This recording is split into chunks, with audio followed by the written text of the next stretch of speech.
afternoon, people. Hope you're all doing fantastically well. And we are back here with some more Leeds United content. John Motson is back. I'm just missing the feathered coat. A new microphone is on its way, guys. Do not worry. Do not fluster yourself. It's coming. Now, another thing that we have to do on this channel, if you are new, if you have not come across the In Full Swing with Conor McGilligan YouTube channel, we're trying to get the Leeds fan channel, that is this channel, we want to get it to Premier League level. We're trying to get it to those Arsenals, those Manchester United, those Liverpool fan channels, so we can mix it with the big boys, with fan content as well. So if you are new, even if you aren't a fan of Leeds United or you're just a fan of football, please slap that subscribe button so we can get bigger and bigger and grow the In Full Swingers to the next level. I'll never get tired of saying that. But even though we've already had a rumour mill out today, please go check it out. We have another bit of content for you this evening, and it is on how Russell Crowe pronounced it, Andrea Radrizzani. That was awful, wasn't it? That was dreadful. But yeah, it is. It is on Radrizzani and the Premier League. This is all going to be about his tutorship, his leadership, his guide for Leeds United when he joined in 2017, when the club was owned by Massimo Cellino, when Radrizzani came in, took ownership in 2017, and his tenure at Leeds United. Radrizzani, he's a media tycoon, isn't he? That's how his ventures have grown in his lifetime, in his career, and he really is a successful one. Media tycoon. Obviously, Acer is his sort of global sporting media franchise, and underneath it, you've got stuff like One Football, you've got 11 Sports as well.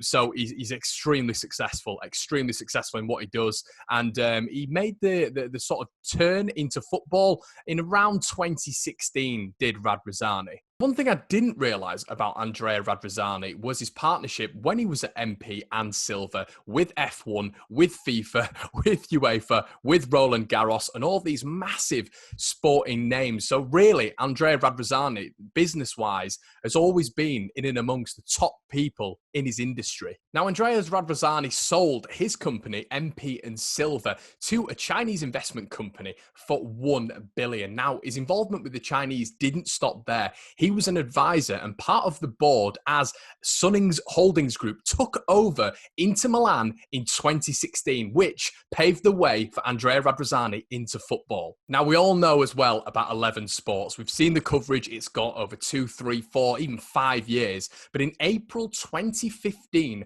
Andrea Radrizzani started and obviously founded 11 Sports. Now, in 2018, they made a massive coup. They managed to get the La Liga rights from Sky Sports for the next 3 years, which was absolutely pivotal in the growth of Radrizzani's company. Now, if we obviously rewind a little bit, we were actually part of Radrizzani's plans after he bought the rights to La Liga. We all remember it quite fondly. It was all over social media. And in 2017, June 2017, he flew to Leeds and took over 50% of the club alongside controversial pre-owner Massimo Cellino. And we're all sold. We're all told that this was going to be the end of Cellino. You know, Cellino, believe it or not, wasn't the worst owner we've had. You know, we've been through GFH, we've been through Ken Bates, we've been through Ridsdale, obviously the latter end of Ridsdale. So Cellino, he was on a shoestring budget. He promised things and he lied, but he wasn't too bad. We actually went through the Gary Monk era under Cellino, which was probably the most successful in terms of league position the club's been at in a long, long time. Now, when Radrizzani came in, it was the first 50%. He didn't really do anything in his first year because he didn't have full control. Obviously, with Massimo Cellino next to him, it's not going to be easy.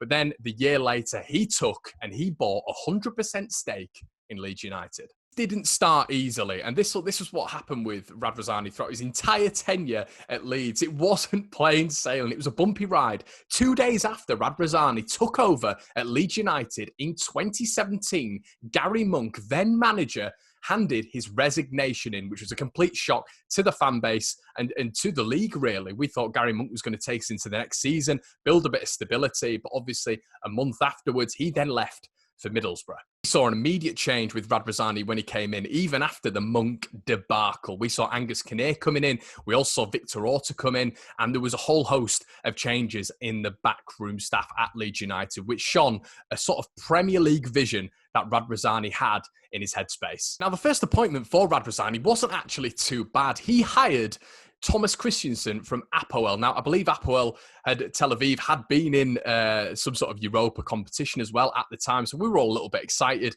It was the start of his ownership. It was his first manager. We hadn't heard of him, but he had a little bit of European pedigree. Thomas Christiansen came in. We made the acquisitions of players like Samuel Saiz. We made the acquisitions of players like Pierre-Michel Lasogga, obviously Alioski, and players of that ilk who, you know, we went out there, spent 3 million on Saiz, which we'd never done before, that sort of figure. Alioski looked like he had a little bit of flair on the old YouTube highlights.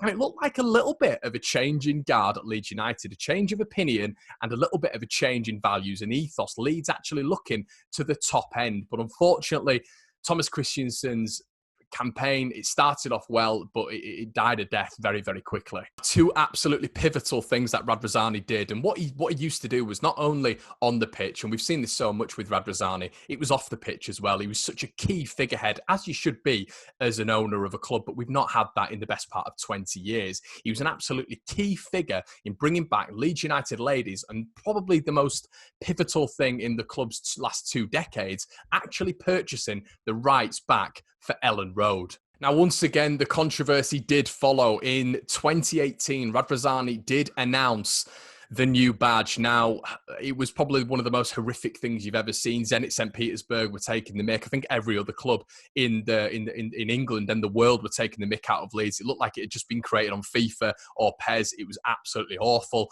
And it was a bit of a PR marketing disaster for the club. Angus Kinnear said they tested it and in a cohort of like 500 people or 10, no, I think he said 10,000 people. It was 10,000. And he got really positive results. I don't think they did, because every Leeds fan absolutely hated it. And it was an absolute PR disaster. Probably the first one that Radrizzani had at Leeds United. Now, a controversy followed as well. Obviously, with the sacking of Thomas Christiansen came Paul Heckingbottom. Now, I was actually an advocate of Paul Heckingbottom, but that's how low my expectations were at that point of this club and our trajectory, our projection. I never saw us get into the Premier League just because of the ownership, just because of the level of interest that was from potential buyers, which was just nil. We'd always hear rumours, but it'd never come to the fore. He hired Barnsley manager Paul Heckingbottom. Now, no disrespect to Barnsley, but going from Barnsley to Leeds United is absolutely levels up. Not just in terms of, obviously, we were playing at championship level, which was obviously at Barnsley's level, but putting on that white shirt is something completely different. The expectation goes up, the level of playing has to go up as well. And Paul Heckingbottom just had an absolute disaster and was sort of hounded out by the fans from day one, really. Now, so this is probably the hat trick for Radrizzani. He obviously decided to take the club to Myanmar, which was seen as probably one of the worst statements that a club could have done. Obviously, there was such civil unrest in Myanmar at the time. There was so many ethical problems going on over there. Radrizzani took Leeds to a bizarre sort of pre-season training camp out there, which Paul Heckingbottom went on as well. It was just bizarre. Leeds went out there and were sort of hounded in the press for that, and it didn't go down well at all. Now, after Heckingbottom's absolutely dreadful campaign of 4 months, which is one of the shortest managers of all time at Leeds United, Radrizzani did something that turned the entire world's heads around. He went out with his backroom staff, including Angus Kinnear and Victor Orta, and headhunted the best coach in world football. United in our obviously second season of Radrizzani's 100% ownership of the club. We got very, very close, played some magnificent football, and with a lot of mishaps. Samuel Saiz leaving in January, which I feel had a massive effect on the club. Obviously, the downturn from about February onwards, which was obviously claimed as Bielsa burnout, which evidently wasn't a thing because we won the league by 12 points this year. And I just think that it was a big learning curve for Bielsa. He came, he learned, Radrizzani learned. Radrizzani has learned every single year. The first year, he gave Victor Orta a pretty small budget, a really small budget, and Victor Orta had to work some sort of magic to get through and really to get Leeds in and amongst the playoffs. He couldn't do that, which is completely understandable. The second season was another lesson learned by Bielsa as well. So many controversies that we don't need to go into. If you've not seen the Marcelo Bielsa and the Premier League late night leads that I have done before, please go check it out. It will be on the channel, so go check it out if you want to know the insight on that. But Radrizzani learned every single year, and this year when Leeds went up to the Premier League, we made little adjustments and Leeds weren't in the headlines, which was absolutely huge. Now, Radrizzani he's one of my favourite people. Thank you so much, sir. If you are watching this, I doubt you will, but you've done everything and you've made every Leeds fan absolutely so happy. Football works in cycles, but our cycle in the Championship and League One was 16 years, which was an absolute it was a huge, enormous time, even for a club like ours to be out of the Premier League. And you brought it back round for us in 3 years. And you've done this with ambition. You've done this with a hardened and committed staff behind you. And Leeds United are looking up now. And you can just see in this window with the transfers that we're going into, there is a plan.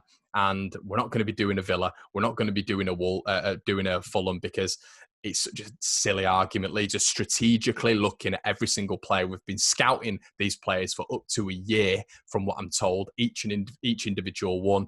And it's nowhere near the same. You look at the youth products we've been bringing in as well. Did Villa do that when they came in, without any disrespect? No, they sort of blew the load, 143 million on however many first team players. Leeds have just invested in the youth, and so far we've only invested in 2 players. Really, you look to be in the first team. So I'm so happy that there's a plan in place and everything's looking rosy for Leeds. Guys, I hope you've enjoyed this episode of Late Night Leeds. It's been a little bit more in detail. It's obviously been a bit of an addition to the rumour mill earlier on. I know you guys are enjoying this, so if you wouldn't mind slapping a like on the video, that'd be amazing. I have to do a lot of research and a lot of sort of the graphic design and the thumbnails for this for this video, so it does take quite a while. So any sort of likes and appreciation would be absolutely fantastic. So thank you so much for watching. Late Night Leeds will be on 3 times a week now, guys, just because I want to put the quality into the Late Night Leeds and not just put it out. I'd rather put quality over quantity. That's my sort of ethic with everything. Now, guys, have a lovely evening. I will see you bright and early with the rumour mill. I'll see you in a bit.